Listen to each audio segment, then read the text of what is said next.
Thanks very much, Bill. I appreciate, again, the opportunity to talk about ethical and legal issues, acknowledging right up front that I am on very thin ice because I'm not a lawyer. I've had the good fortune of being involved with a number of people who are very knowledgeable, most recently Barry Marin and Doug Zipes and Matt Mitten, who I participated on the guidelines with. And I've had a number of issues fall into my lap. We will go through an introduction. I'm going to talk about a little bit about participation, pre-participation screening, and actually go not into cases that I've been involved with, but legal cases, because in the domain of law, these case laws set a precedent that become the evidence that are important, and the guidelines are important there. We'll say a little bit about AEDs, and indeed then go on to talk about drugs and ethical and issues of pre-participation screening.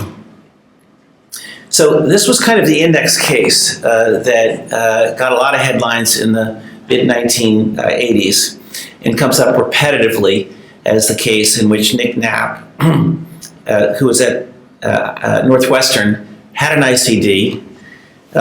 He claimed he had a legal right to play. He was a very high-level high school athlete. He was not cleared by the Northwestern team physician. Northwestern had assured him a position on the team. They would allow him to travel with the team. They'd honor his scholarship. But he was indeed eliminated by 2 cardiologists because of hypertrophic cardiomyopathy. 3 other cardiologists cleared him to play. Northwestern took the high road, honored his scholarship. And after a number of court series, Northwestern's decision was upheld, but it had to go to the Supreme Court to exclude Knapp from basketball as being legally justified. And this set an important precedent because it made reference to the Bethesda Conference guidelines, which were available at that time. And they said, although not convened by public health officials, such guidelines should not be substitutes for individualized assessment of the athlete's particular physical condition. The consensus recommendations of several physicians is certainly feel do carry weight and support. And it really established the guidelines as being something that sets a standard in the courts for experts to follow. And in that respect, these guidelines that have been coming out on a regular basis relative to athletic participation are important legally and have become even more important. And to that extent, there's been legal expertise that's been involved with them. So in general, as the most recent guidelines coming out just this December say, a physician's general legal duty is to conform to the accepted, customary, or reasonable medical practice providing medical sports participation consistent with an athlete's best medical interest, both from a short and long-term perspective. And as I've sort of emphasized in my talks earlier today, you need to stick to the fundamentals. And one of the things I tell the athlete right up front is that it doesn't matter if they're an athlete or not. We're going to evaluate them for their cardiovascular condition.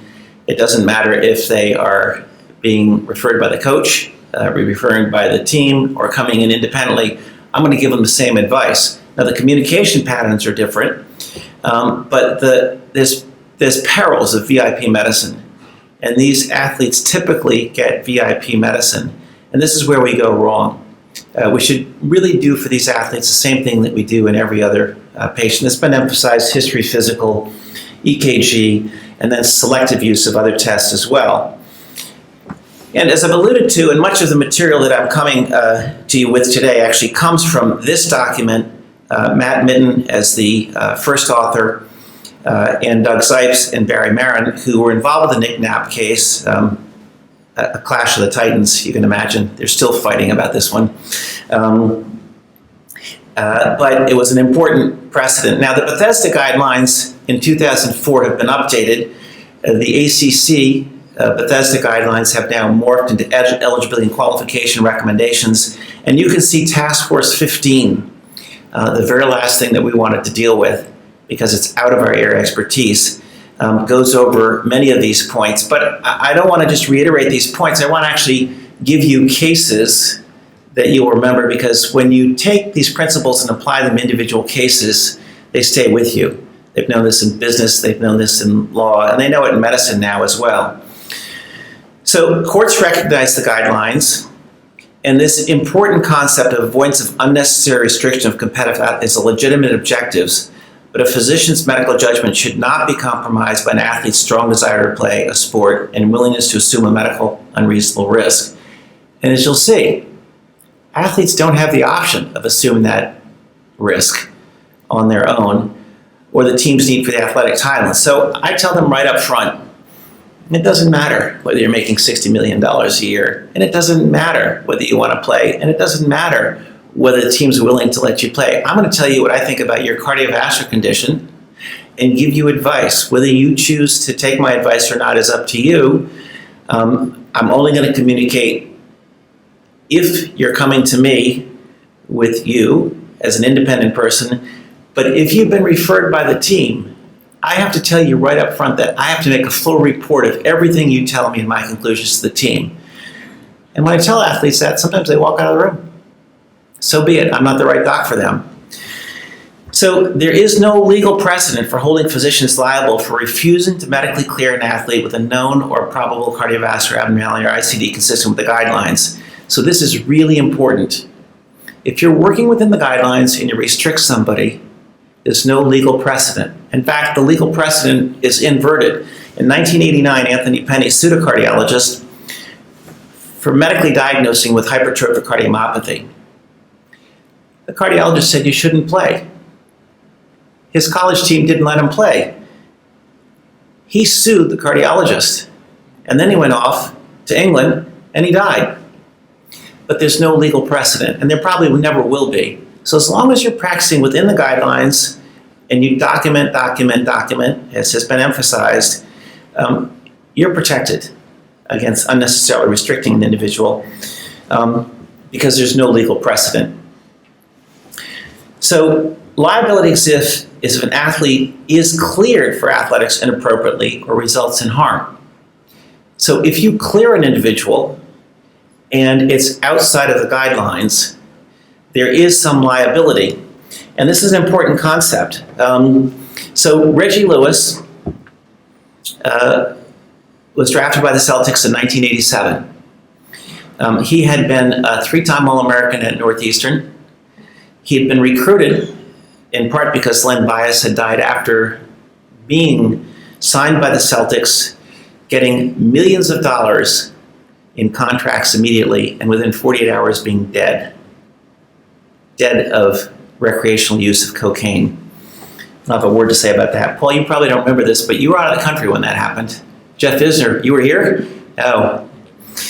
Well, somehow they came to me. The media all came to me. Maybe you were involved too, but so Reggie Lewis was there to really resurrect the Celtics.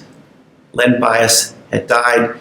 Larry Bird was getting old, having been recruited in 1978. And he had syncope while playing in 1993 in a playoff team. I was called at 5 o'clock on a Thursday afternoon to be up at the Baptist Hospital to see a VIP. I get up there and there's 8 other cardiologists. It was very clear what was going on. He had VT, he had dilated myopathy, he had syncope. It wasn't hard. We had an ICD scheduled, and he didn't like the way we were going, so in the middle of the night he went down to the Brigham. They embraced a benign diagnosis of neurocardiogenic syncope. He advised not to play basketball, treated with beta blockers, and the first time back on the court, he died. Now, there was allegations of cocaine use. It was unproven. There was a lawsuit against his life insurance company who settled immediately for $10 million. The Celtics took the high road and said, Reggie, don't play. We'll put you in the front office. We will honor your $60 million contract over the next 5 years. He said no. Unduly influenced, unfortunately, by his wife, who threatened lawsuits against the Wall Street Journal because they brought up this cocaine issue. And then she sued the very physician who had given him the opportunity to pay and lost the lawsuit. It was a tragedy, and I think an avoidable tragedy, because if people had stuck to fundamentals, dilated myopathy, ventricular tachycardia, syncope in the basketball court, the Celtics were not going to let him play. They weren't going to let him play. Okay? Dave Gavitt, who at the time was the person I was dealing with, absolutely took the high road and said, we're not going to take a chance on Reggie, and it's not good for basketball. But he held the prospect of greater things than $60 million, and it unfortunately, tragically, cost him his life. So the message there is, if you qualify somebody for athletics outside of the guidelines, there is liability. There's really no liability, no court precedent for restricting somebody within the guidelines. So here we go. Fast forward, and these NBA players keep coming to me for some reason. Cuttino Mobley played in the NBA from 1999 to 2008. Been cleared by 3 cardiologists. They were looking the other way. He came to the Knicks, came to see me because I've been advising the Knicks for a number of years in a number of different cases. And he clearly had hypertrophic cardiomyopathy, no question about it. And this is all in the public domain. I said no. He went out to Minneapolis. Barry Marin said no. He then sued the Knicks for referring him to cardiologists who they knew would disqualify him. Of course, by then, all of his money was gone, and he had to find some source of income. And the courts held that he had to prove eligibility to prevail on the New York's disability discriminant law against the Knicks. He actually suggested an athlete-informed consent model in which he wouldn't hold the Knicks liable. He wouldn't hold anyone liable for it. But that's gone nowhere. It's the same thing that's been tried several times by athletes before, and organizations like the Knicks, even high schools, colleges, won't take that informed consent model. In fact, Nick Knapp, who went from Northwestern to another Division I school and played in his first season, had a defibrillator shock, and the school said, that's it. So these are important cases. And the court did not hold that a physician's conservative medical disqualification of an athlete with a cardiovascular abnormality constitutes malpractice. In fact, it was good medicine. Or the decision of a professional team or educational institute to excuse the athlete from participating violates any federal, state, or disability discrimination laws. So you're protected if you just kind of remove all of the noise and just focus on the signal. Okay? A 17 millimeter septum, it doesn't matter he's been cleared previously. It doesn't matter that he's been playing for 7 years. He's got hypertrophic cardiomyopathy, and you've seen the guidelines. And that's really the way to deal with these cases, and everything else is just noise. It's, Jim, very similar to the case we saw with a college athlete presenting with SVT with EKG that showed a short PR interval in one beat and longs on others, and had an echo that led off to a diagnosis of non-compaction and MRIs and all kinds of considerations. And of course, the history and the EKG really gave you the right diagnosis of SVT all along. So you've really got to focus on the signal and eliminate all the noise that surrounds this. Now, one of the areas of controversy has always been safety for athletes with ICDs. And the original guidelines in 2004, which Paul and I participated in, were really clear. ICD, no athletic restriction. And to her credit, Rachel Lambert started up a trial and looked at lead survival and looked at shocks in individuals who had ICDs who had elected to participate, sometimes with clearance, sometimes without clearance. There were some hypertrophs, there were some long QTs, there were some dilated cardiomyopathies, not enough to know specifically. A higher frequency of shocks, no increase in sudden death, no increase in lead damage, but numbers were very, very small. But based on that, the ICD indications for competitive athletes in 2016 should not differ from those applicable to general population with appropriate diagnosis and clinical profiles. And those with clear hypertrophic cardiomyopathy shouldn't participate. It's a class 1 grade level of evidence C indication.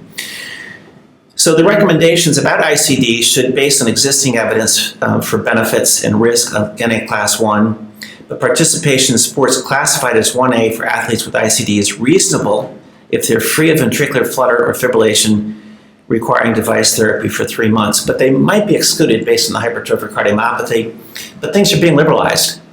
And there's a prospective registry now going forward looking at long QT and hypertrophic patients with ICDs who have elected to participate.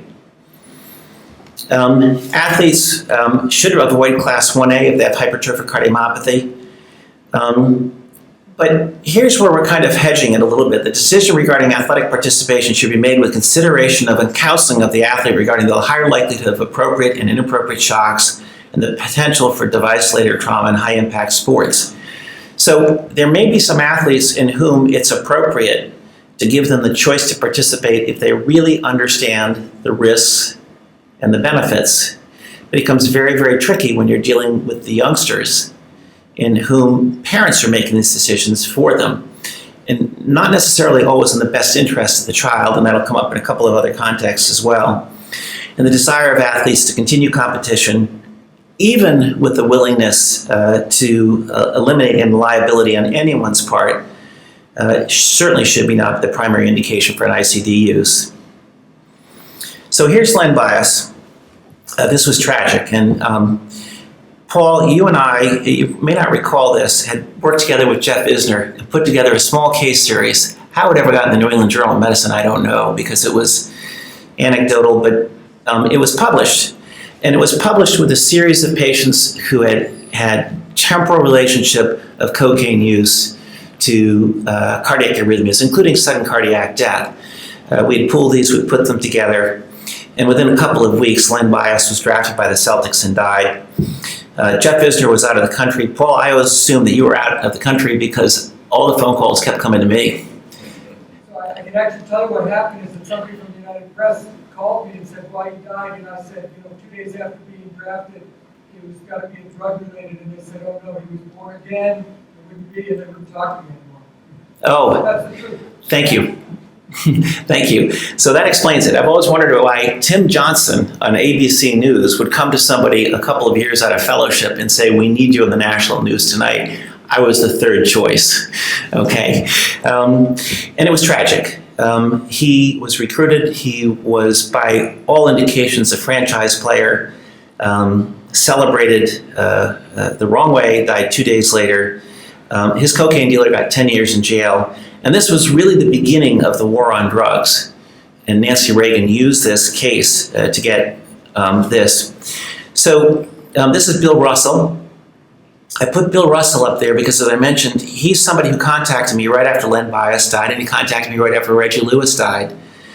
And he had a unique sort of history in Boston. He was there at a time when there was clear racism. And he gave me a perspective on this that was very, very different, that the NBA and the colleges were looking the other way on this as a racial issue. And, I didn't really get it at the time, but, through substance discussions with him, he's a very, very wise man who finally has been memorialized in Boston with a statue. So this is 11 NBA championships in 13 years playing. 2 other times lost in the finals. And he finally gets his statue put up in 2012. Ted Williams never won a World Series, has a tunnel, has statues all over Boston. And Bill has alerted me to some of the liabilities that might exist with EKG screening in athletes in ways that I was completely unaware of. And there's a bit of a racial issue here that I'm not going to get into great detail on, but Len Bias is an example of how recreational drugs and performing enhancing substances are dominant in this culture. And I've alluded to it. We have done our homework on this. The data is very, very sketchy. But as I showed, despite the fact that Ben Johnson in 1988 was stripped of his medals from the Olympics, it's still going on, with Maria Sharapova this year getting disqualified. It is particularly a part of cycling. This is Tyler Hamilton. I happen to know his case well because my son went to prep school with him, and my son was telling him, this kid's a junkie. He's using drugs all the time, and everyone that he's telling me about is using drugs. It was 8 years before they caught up with him, but he's the one who actually spilled the beans on Lance Armstrong, along with a couple of other people, and it's there. And when you get these signals that come through like this, and they're coming through loud and clear and consistently, there's usually some noise there that is not going to filter it out. So this all starts really because of politics. Now, many of you may not know this, but in 1994, there was a U.S. Dietary Supplemental Health and Education Act in which dietary products and supplements, other than tobacco, containing vitamins, mineral, amino acids, herbs, or botanical dietary substances, cannot be regulated by the FDA. They're nutraceuticals. This law was pushed through such that the FDA must bear the burden of proof that a reasonable dietary supplement presents a serious or unreasonable risk. Okay? And so the burden of proof is on the FDA that this happens. So we started to notice in the late 1990s, early 2000, a lot of young, healthy college students coming in, one with a stroke, a couple with syncopal episodes with exertion, some with AFib, one with a true cardiac arrest, and there seemed to be a common theme that they were taking the metabolite 356 seemed to be so we got very suspicious. We had one of our medical students go through the Freedom of Information Act, and we published this in the Mayo Clinic proceedings. Nobody seemed to care. Adverse cardiovascular effects temporally related with Ma-Wong or herbal supplement sources of ephedra. There's actually better data than we published with cocaine. It was a temporal but not causal relationships. And if you remember the whole fen-phen story, it was a temporal but not causal relationship with mitral valve disease that came out as well, then proven to be it. Nobody paid any attention until, guess what? Any baseball fans? Steve Belcher, Baltimore Orioles. He dies. Okay, he dies in spring practice, and the coroner finds high levels of ephedra and calls it an ephedra death. So of course, with a high-profile athlete, the FDA has to do something. Now, we'd known about this for over 3 years. This happened in the spring of 2002. The FDA warning came out in February of 2003, and they banned it. They gave people 2 months' notice, so guess what? Everyone stocked up. The ephedra stock surged. It was coming off the market. But the evidence was overwhelming. There was a RAND report that showed it. And Paul, there was actually a pharmacist at Hartford Hospital who did a prospective, Brian McBride, prospective randomized trial with Jeff Kluger of ephedra infusion in normal healthy volunteers and showed the QT lengthened. Is my recollection right? Correct. Yeah. Yeah, and that paper actually came up in these hearings. So as soon as ephedra went off the market, these guys were out there, and these are bad guys. They're really bad guys. If you look at the background of the people that push this stuff, they've all got prison records. They all are convicts, and they're not out there acting in people's best interests. So immediately, all these other stimulants came out, and we basically said, stay away from stimulants. We don't know anything about the science. They aren't put to the same test of 10 years and $1 billion of prospective randomized trials. And some of these are really bad. I mean, there have been reports of digitalis toxicity associated with these things. There's been reports of amphetamines in these things. And people have lost their job because of dietary supplements and being drug tested, and they're positive for amphetamines. And this has been published in the New England Journal of Medicine as well. So this is Red Bull. This is a $2 billion industry. Many European countries have banned this. There's no safety data. There's no data on the effect of the 3 ingredients. There's a high index of suspicion that some of this leads to dehydration. And in Sweden and all the Scandinavian countries and Ireland, this has been banned for years. And I just heard about a case in which an athlete died at the University of Rhode Island after consuming 3 of these, had a cardiac arrest with sustained monomorphic VTAC, and had really a textbook response, 911, AED, CPR, and didn't live, but almost certainly the Red Bull with a normal heart otherwise. 3 of them consumed over about a 15-minute period immediately before going out with preseason and extreme exertion. And tragically, he ended up dying from malignant hypothermia from the succinylcholine that was used in the emergency room where he went. But this stuff can, and I've seen it with Monster Drink as well, in normal hearts, be arrhythmogenic. So one has to be careful with it. So this was a case that is particularly interesting because Rashidi Wheeler was a Northwestern athlete, and he had sudden cardiac death during preseason football. Northwestern just said, here's your $10 million to the family, we're sorry. But then they stepped back and they started to hear stories about use of a number of dietary supplements that he and other athletes had used in the day. And Northwestern sued Next Proteins. And as the suit went on, it became extremely clear that there was a line of other people who had used the same substance that day who had had symptoms of arrhythmias as well. The coroner actually changed the cause of death from an asthma attack to a sudden death related to ephedra use. And the first lawsuit that ever got anywhere went through against Next Proteins. And they settled in 2014 because the evidence was overwhelming. But the strategy of these companies is to deny, because in the absence of trials, there's only anecdotal evidence. But this is as far as the case got. It's a matter of public record. But you have to be careful, even with things sold over the counter, in which, understandably, athletes figure it's a GNC store. It's being sold at the health club. It's got to be safe. Not true. Not true. These stories are out there. So the manufacturers of these supplements are positioned, and they're way ahead of us. They've got all kinds of things lined up so that if something gets taken off the market, they've got the next stimulant act out. There's lack of regulation, complete lack of oversight. There's a lack of science. There's public indifference, and you can order these things on the internet anywhere, from any country, anytime. So it's a big problem.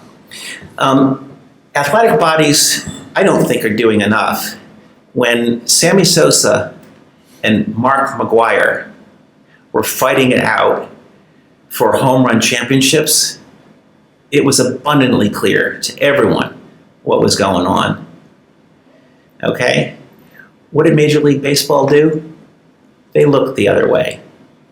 They looked the other way. Okay? And it happens at all levels. And it happens with the World Anti-Doping Agency. Look at Lance Armstrong. Okay? It's not in their interest to have these restrictive policies because it doesn't make as much money. It doesn't generate as much interest. And they're doing it at the peril of the athletes themselves. And these crucial elements of any program, which you've emphasized, just are not enough. So if somebody has to take that beta blocker, if somebody has to take a stimulant because of asthma, you can get permission from the prohibited list. Sometimes it will be excluding. For example, beta blockers. You can't do decathlon on beta blockers because you have too much of an advantage. These guys actually train themselves to pull the trigger in the middle of diastole.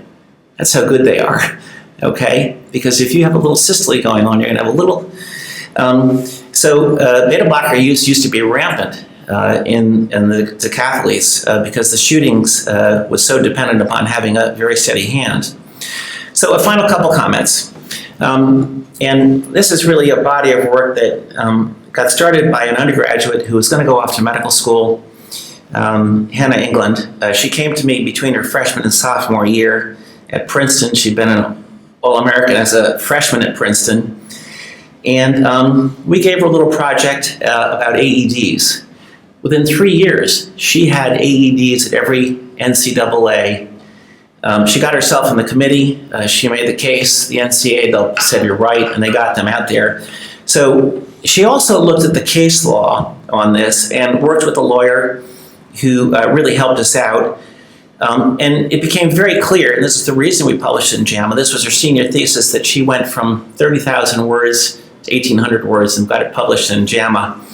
That as evidence-based medicine has defined the clinical benefits of AED use, public laws, policy, funding programs, and court decisions have really served societal interests to promote these and minimizing, in fact, eliminating state-by-state basis by the American Heart Association, and then an overriding Cardiac Arrest Survival Act by Bill Clinton. And this all came because of Stone versus Frontier. This was a case in which a Harvard Business School student was traveling to Denver on Frontier Airlines. He competed in Texas at a high level in swimming. No known heart disease. He had a cardiac arrest. The pilot brings the plane down with a nurse and a doctor doing CPR, and he's shocked at the airport in Milwaukee, and he regains the rhythm but dies 48 hours later. Frontier Airlines actually had the AEDs in a warehouse. They'd had them for 6 months. They didn't have the money to train the personnel and put them on the airlines. So this case that Christy Stone brought against Frontier was one in which it set a legal precedent for liability if, as a matter of prudent public protection, on an airline, in a hotel, at a college, in a sports club, you can be sued for not having an AED and public access to defibrillation program. And every penny of that money that she won went to the American Heart Association for this campaign to get the Good Samaritan laws passed. And when Bill Clinton saw what we're doing, he said, I can trump that. I can do this at the federal level. So Stone versus Frontier settled, never went to court, but an important legal precedent that was set. So lots and lots of issues about EKG screening. So qualifications for reading EKGs, liability for reading EKGs. You can see how experts have struggled and disagreed today. Attribution of responsibility for inappropriate restriction or clearance. Is the cardiologist who reads an EKG that's completely normal by the Seattle criteria, but the Seattle criteria are wrong, and clears the person and the patient dies, is that person? And also this issue of parental consent and minor assent is a huge issue, okay? That is complex, even more complex than the issues we've been struggling with right now. So there's a whole bunch of legal issues. There's also some ethical issues too. The ethnic and racial differences significantly impact the definition of normality, and you've seen that today.